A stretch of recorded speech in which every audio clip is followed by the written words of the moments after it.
We've been talking about what do you do when when things aren't working well, when there's no way to fix whatever it is you're going through, there's no way to fix it, there's no way out, you're not sure, there's no light at the end of the tunnel, you feel like you're just stuck. Like what do you do in those situations? How do you live your life in the meantime until it either changes or until the end? Like what do you do? How do you operate and navigate those seasons of life? Because oftentimes it's not just a moment thing. Oftentimes it's a season or a longer period of time. And so how do you navigate that? And we talked about that last week. We talked a little bit about that as we introduced this idea. And we said last week that whenever we're in those situations, sometimes that we feel like I'm never going to be happy again. Like that's one of the things we think about in that situation. I'm never going to be happy again. The other thing we talked about last week was nothing good can come from this. Oftentimes, those are the thoughts that run through our head when we're in those seasons of life. And we looked a little bit about that last week. This week, I want to introduce another thought that we often have in terms of in those situations, in those seasons, and that is oftentimes we get angry. Oftentimes, we're in that situation, that season, those circumstances in life, and we just get angry. Sometimes we're angry at ourselves for getting into those situations, but more often than not, we're angry at somebody else. We're angry, at our teachers, at our neighbors, at our coaches, at our family members, our boss, our coworker. We're just angry at other people.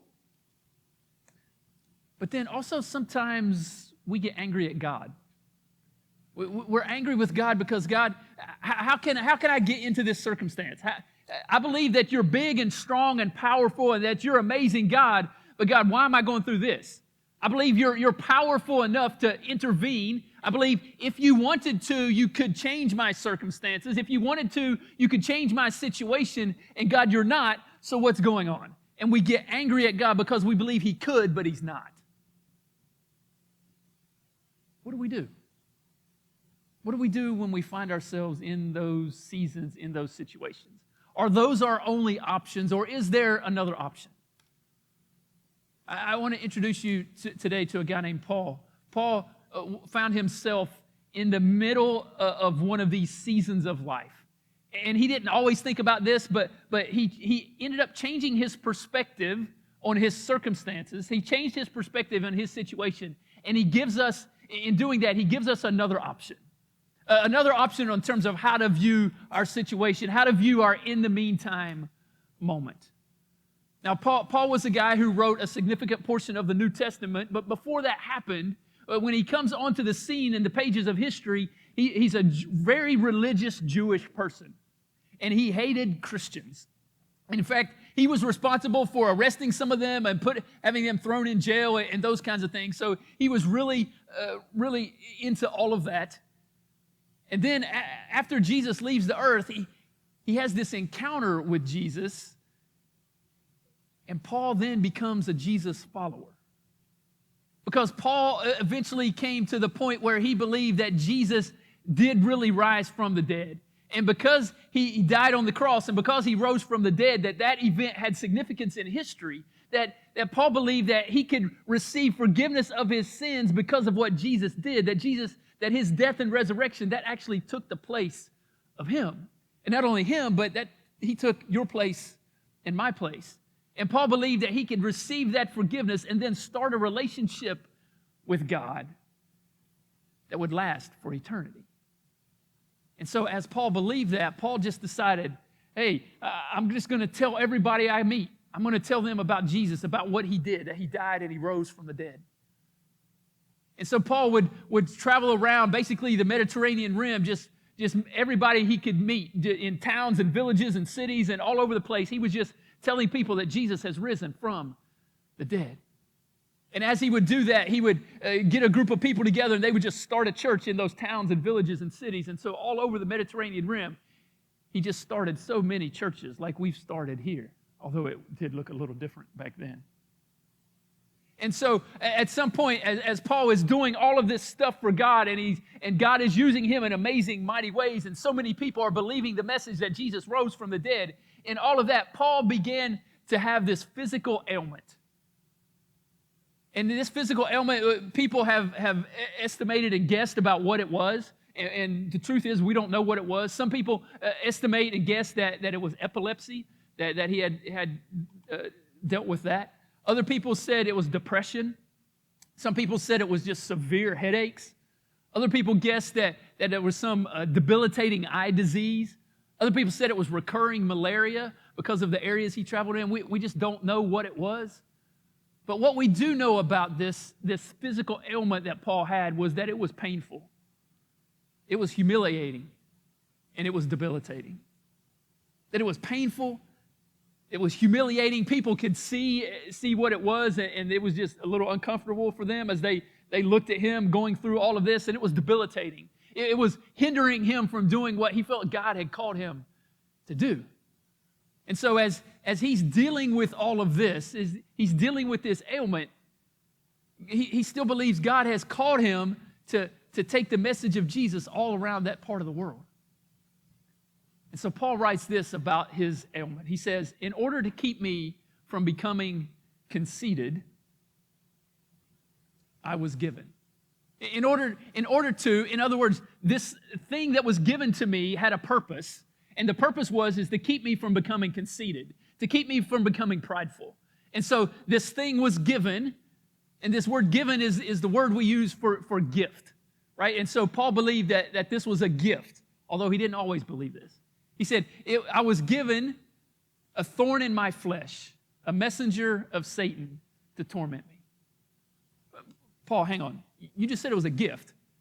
And then you used the word thorn to describe this physical ailment. Well, how in the world can a thorn be described as a gift? I mean, a thorn is a punishment. A thorn is a curse. But a thorn is not a gift.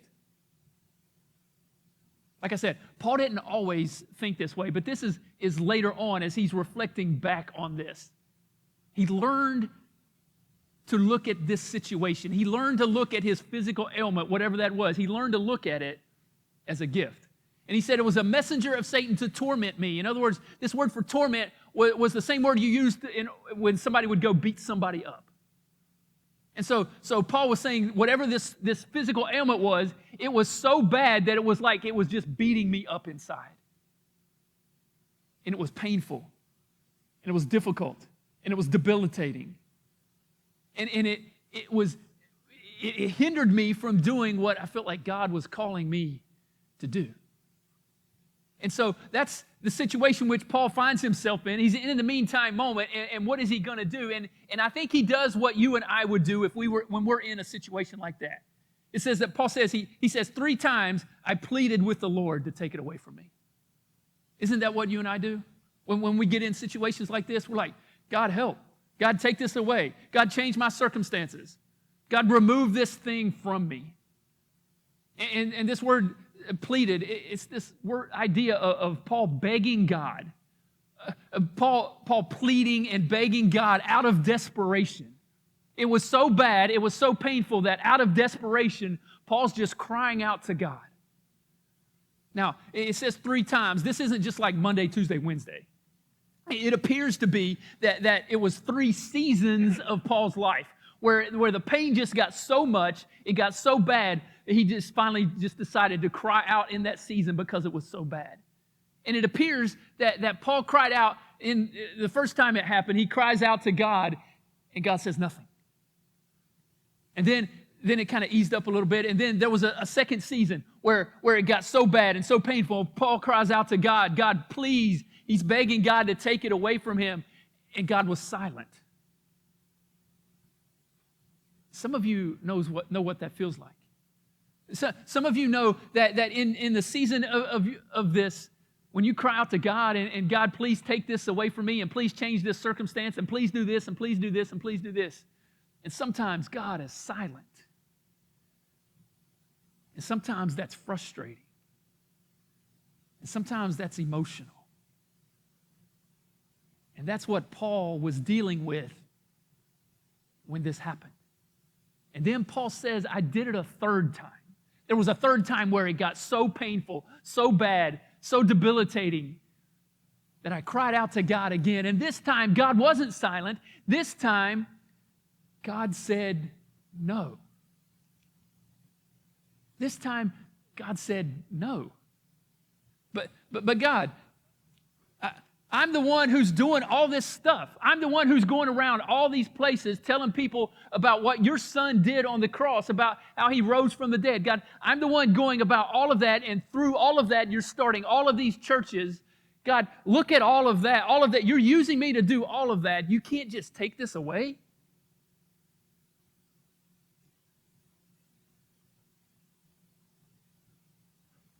Now, let me just, before we get back to Paul, some of you may have been in a situation like that where things aren't getting better, and somebody told you you just needed to have more faith.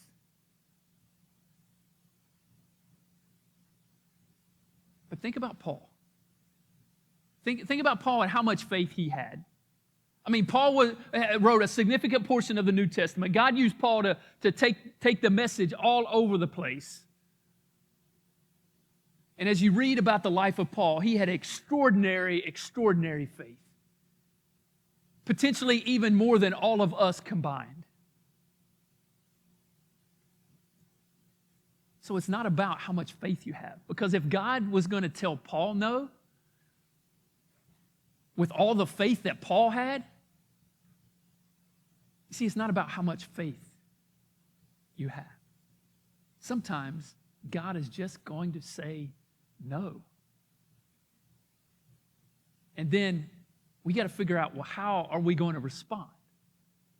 How are we going to respond if God says no? If God says, I'm not going to do that, I'm not going to remove that, I'm not going to take that away, I'm not going to change your circumstance, well, then what do? When God told Paul no, he also said this. He said, but he said to me, my grace is sufficient for you. Paul, I'm going to tell you no. I'm not going to change your circumstance. I'm not going to change your situation. I'm not going to take away your physical ailment. But, Paul, I am going to make a promise to you that my grace is sufficient for you. And if you will lean into me, and if you will allow me and allow my grace to wash over you and get you through this. He said, if you do that, my grace is sufficient for you, for my power is made perfect in weakness. Paul, I know this is weakening you. I know this is debilitating. I know this is not ideal. But Paul, my grace is sufficient for you. And when you lean into that, and when you accept that, and when you embrace that, my power is made perfect when you do that.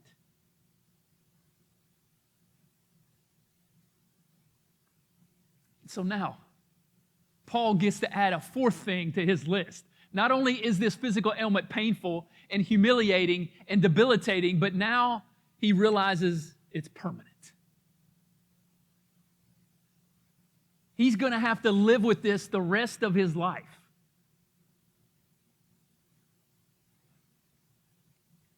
So, Paul, what are you going to do? How are you going to respond to this? He says, therefore I will. What? How would you respond? If you were writing a letter, what would you say next? Therefore, I will go into my house and sulk.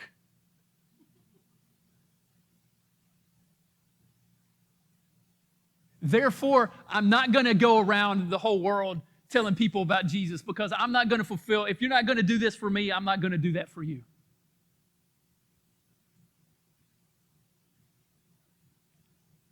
Therefore, I'm just going to get angry. Therefore, I'm just going to get mad. Therefore, I'm just going to make excuses. Therefore, I'm just going to blame God.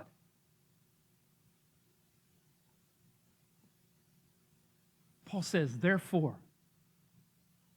I will boast all the more gladly about my weaknesses. Therefore, I will boast. I will embrace it. I will accept it. I'm not going to pretend it doesn't exist. I'm not going to make excuses. I'm not going to lie about it. I'm not going to hide it. I'm just going to let everyone know about this physical ailment that is so painful and so debilitating, and now I realize it's permanent.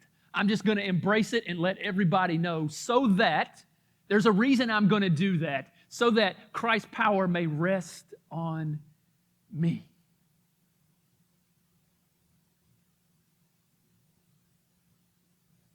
See, Paul decided.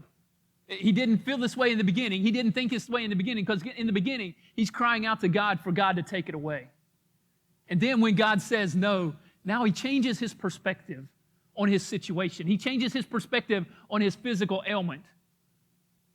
And now he sees it as a gift. And so he decides to accept it and embrace it and not pretend it doesn't exist, so that Christ's power may rest on him. He says, that is why, for Christ's sake, I delight in weaknesses. He goes beyond his personal situation. He goes beyond the physical ailment and says, okay, if this principle is true in this situation, it's true for so many more situations. He says, I delight in weaknesses, in insults, in hardships, in persecutions, in difficulties. He said it applies to all of that. And Paul was somebody who experienced insults in his life. And Paul was a guy who experienced hardships and persecutions and difficulties. I mean, you read his life, you're like, my goodness, how in the world did he get through all of this? Well, he got through all of this because Christ's grace is sufficient for him. And he embraced it and accepted it and leaned into it and allowed God's grace to be sufficient for him so that Christ's power may rest on him. And that's how he got through the circumstances. That's how it worked out for Paul. And so as we kind of tidy this up and realize this is what Paul was saying, he says, embracing your inability is a prerequisite to experiencing Christ's ability.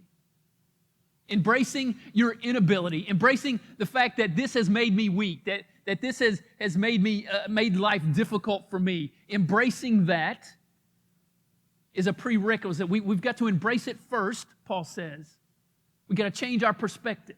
And once you embrace it, that's a prerequisite. That's got to happen first before you experienced Christ's power resting on you.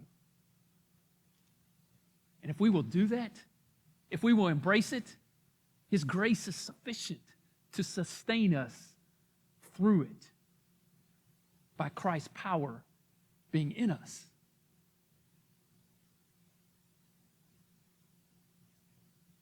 And so if you're here today and you're not a Jesus follower, and I just want to say, if you're in a situation like that, Jesus is waiting. He's waiting for you to cry out to Him and lean into Him and receive His forgiveness so that His power can be available to you. But if you are a Jesus follower and you've accepted His grace and mercy and love and forgiveness, and you're trying your best to follow Him, well, you and I, if we find ourselves in an in the meantime moment, then we have an option to receive whatever it is, to receive it as a gift with a purpose and a promise. And the reason why I say option is because these things are so difficult. I'm not going to stand up here and tell you, you must do this. But I do want to present this as an option. I think it's a good option. But because these things and circumstances and situations are so emotional and so difficult, and I'm not in your shoes, and so I can't tell you what to do. But I will tell you, you do have an option to receive it, whatever that it is, to receive it as a gift from God, with a purpose that you might not even understand what that purpose is, and a promise that if you embrace it, if you receive it as a gift, God's promise to you is His grace is sufficient for you to see you through whatever it is you're going through. So that's the message of Paul. That's what he says. That's how he says he got through his situation, his in the meantime moment, is he had to change his perspective. But he wasn't the only one. You know, Jesus did the same thing.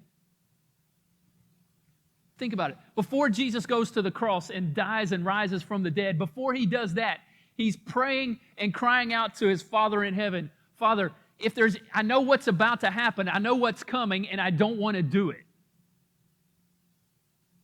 Is there any other way? Would you take that from me? He says. And God, the Father in heaven, says no to Jesus, his Son. He says, no, I'm not going to take that from you. There is no other way. And Jesus goes through the most humiliating, excruciating thing you can go through on this earth. And is crucified on a Roman cross after being tortured and insulted and humiliated. And the Father tells Jesus, no. So he goes through that for you and for me. But it's not just Jesus, the Son of God. It's not just Paul who wrote a significant portion of the New Testament. There's a guy I know, he passed away a couple years ago, but before that, this guy, he was such an amazing guy. But he was later on in life, but he had a situation, a physical situation where he was confined to a wheelchair. And he knew that his situation was never going to be different. He was going to be in that situation the rest of his life. And every Sunday when he came to church with a smile. And he was so friendly, and he was so encouraging, and he was so grateful to be there, and he would sing as best he could, and he was just so grateful to be there. And he had decided to see whatever it was that was going on with his body differently than we usually do.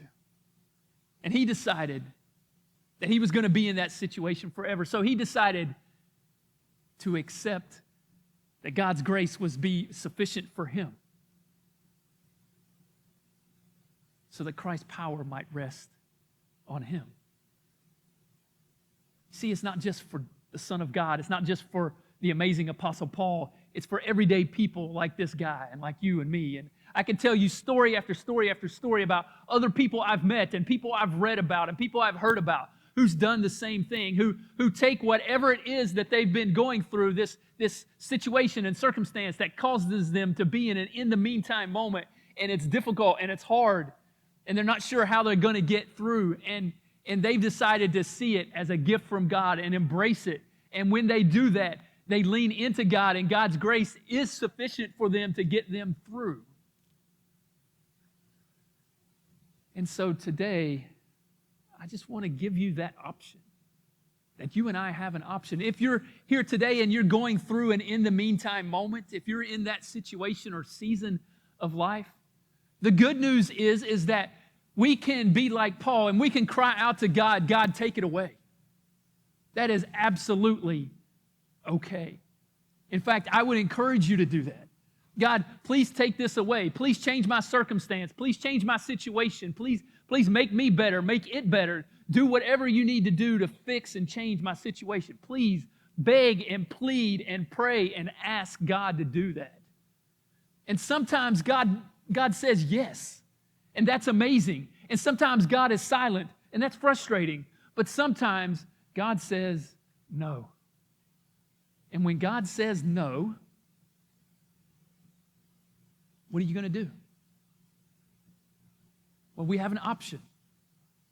We have an option to change our perspective and see it as a gift rather than a curse, as a gift rather than a punishment. And when we see it like that, we can embrace that and lean into that and receive the grace that is sufficient to see you through whatever it is you're going through. So I would encourage you, if that's something you're going through in the moment, I just want you to know this morning, you have an option to receive it as a gift. A gift with a purpose, and you might not know what that purpose is, but it's also a gift with a promise that His grace will be sufficient to see you through. Let's pray. Father, thank you so much for your grace, your love, your mercy, your forgiveness. God, and I pray that if there's anybody here this morning who's going through an in the meantime moment,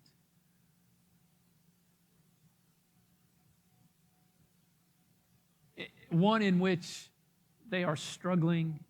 God, I pray that you would encourage them to cry out to you. But God, if you're saying no to them in this situation, God, I pray that you would help them to change their perspective, to receive it as a gift, and claim the promise that your grace will be sufficient to see them through. Pray this in Jesus' name. Amen.